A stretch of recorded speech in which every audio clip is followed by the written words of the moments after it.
So the banks are making headlines for all the wrong reasons once again. This time the mis-selling angle is a product called a swap, and the clients who, according to the regulator, may have been ripped off are small and medium-sized businesses. So in this video, I thought I'd have a look at an unfolding scandal, one that some estimates say could cost the banks anywhere between 10 and 20 billion in compensation. So it could be pretty big, this one. It could be the biggest of the lot, actually. So I thought I'd take a look at what the scandal's all about and why the regulator is concerned about what banks were up to between around about 2005 and 2008. Okay, so with no more ado, here's the problem that banks said they could solve for their clients. All right, you're going back to say 2005, 2008. The Bank of England base rate, okay, fluctuated over that period. All right, but let's say it's around 5% or so, okay, and businesses are looking to borrow, and businesses want to borrow as cheaply as possible. Okay. Now, banks can use swaps as a way of allowing businesses to borrow nice and cheaply. Okay. So you've got a business owner saying, I need to borrow money from the bank, and saying, I want to do it obviously at the lowest possible interest rate. And the bank then talks them into buying something called a swap, which is sold as protecting the client against a rise in interest rates. Because obviously you're a business and you're borrowing, it's like being a homeowner, and you've got some sort of variable rate exposure. You don't want interest rates to rise because that's going to change your interest payments. Okay, so that just sets the scene. So let's introduce two characters straight away. Let's put a bank and a client. And remember, for this video, the client isn't you and me, it's a business. Small, medium-sized business. Swaps aren't generally available to individuals. Okay, and the client needs to borrow money. So let's say the bank sets up a loan, let's say £10 million. The terms, it's a loan, all right, so an IOU, and the term could be 10 years for argument's sake, all right, and the client is persuaded to pay a variable interest rate, which I'll call LIBOR with a bit of margin on top.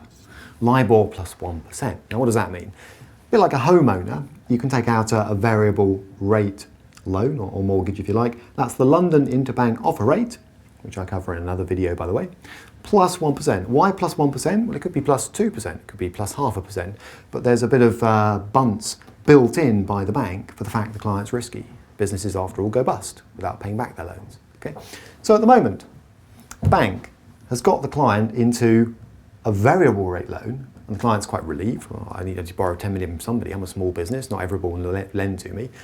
But here comes the twist. The bank says, right, you and I are both worried about interest rates rising. Okay, as a bank, I'm worried because if interest rates rise, you might not pay me back. And as a business, you're worried because it'll increase your outgoings on interest.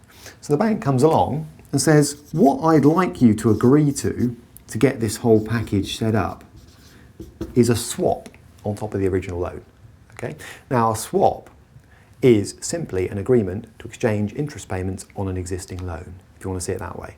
All right, so the conversation is something like, on an equivalent, notional they call it in the market, on an equivalent amount of 10 million, should we agree every quarter or every 6 months that we will swap the interest payments on a £10 million loan?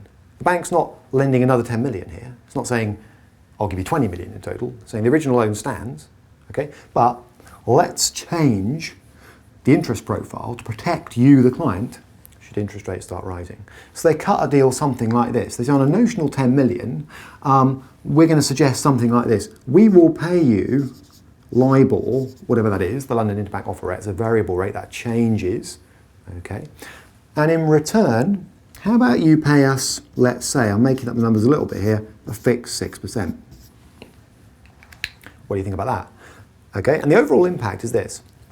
By setting up the loan and the swap at the same time, okay, what's happened here? Well, the client's been locked into what might look like quite an attractive scenario, okay, because basically whatever LIBOR is, it cancels on the original loan and the first leg of the swap. So if LIBOR's 10%, so if interest rates shoot up, okay, the client is basically paying 11 under the terms of the original loan as interest, getting 10 back and paying a fixed 6.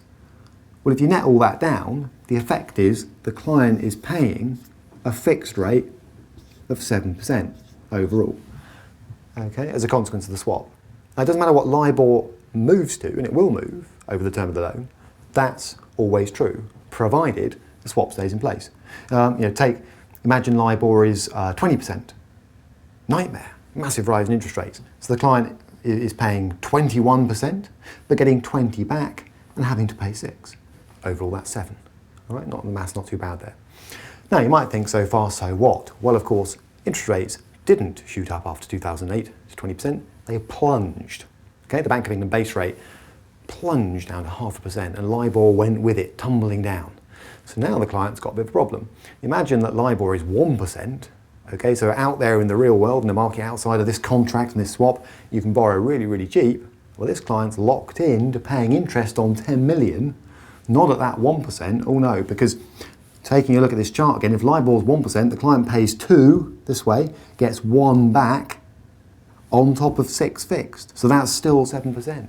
So an environment where LIBOR's hit the floor, the client's locked into this loan, okay, and maybe only halfway through it. So there could be 5 years still to run or more, right? Now, where's the scandal?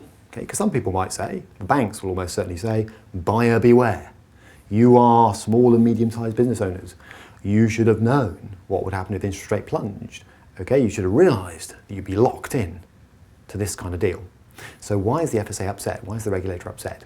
All right, and the answer is that clients are arguing that effectively they were missold the product up front. Let me give you 2 or 3 ways in which they're going to claim this. There are others though, and as the court sort of cases unfold, the FCA investigation unfolds, we'll see what happens.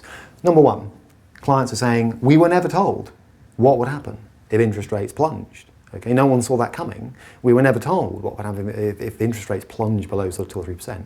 Okay. Worse, the obvious thing to do if interest rates do plunge and you're the client is to bail on the swap. You want out of this bit of the deal, because that way you can take advantage of falling interest rates on the original loan. Because if LIBOR's falling, the original loan is costing you less and less and less, but the banks went not so fast. In the small print, on the original swaps deal, it'll say something like, oh, by the way, penalty clause, if you try and cancel this deal at any point before 10 years is up, we will charge you effectively what we think we'd have lost in earnings as if the deal had been in place anyway. In other words, massive penalty clause built in. Okay, and that's a typical feature of financial products, by the way. Watch out for that one as an investor, not just in swaps, but in other agreements. So clients are locked in. Worse than that, the banks tried to get it both ways in some cases. So when the original swap deal was agreed, the banks would do something like, in the small print again, they'd build in what's called a call option on their own swap. Now that sounds horrific, but to turn that into English, that just means they effectively said, as a bank, should interest rates rise over the term of the swap, we reserve the right to bail out of it and take more interest from our client. But if interest rates fall, well, we'll let it run. Okay, so they tried to get a sort of win-win scenario, and clients are saying, we were never told that. I mean, it's buried in the small print. We're busy people running businesses. And just to give you a flavour for another issue that's floating out there, but I won't go into the technical detail because it involves me talking about something called swaptions, and if people would like me to do that, please email in and let me know, and I'll give you the address at the end. But another little twist on this story is some clients were getting quite sexy sounding products called collars that would sort of cap the interest rate they paid at, say, 6% from the outset, but put a minimum floor of 4%, so the client's competitive rate is supposed to vary somewhere within that range, and clients were sort of buying those and saying, well, that's great, that's a pretty competitive variable rate you've organised for us there. But again, they weren't being told what would happen should interest rates, LIBOR, plummet through the floor. Okay, again, kicking in big costs potentially for the client. All right, and if you want me to talk more about that particular product, it's called a collar, I'll do so in a separate video. Right now, for those people who are a little bit lost, hopefully not too many people, if you want to know more about interest rate swaps, one of my more popular videos is not surprisingly called What is a Swap? Please have a hunt around for that one. Okay. Secondly, if you don't really understand LIBOR, or London Interbank Offer Rates, a crucial rate, it's been in the newspapers a lot recently, do take a look at my video on LIBOR, okay, and the LIBOR scandal. And finally, to get my emails delivered free, weekly, okay, to your inbox, and also to drop me any sort of comments you might want to on future videos, do go to www.moneyweek.com /Tim Bennett.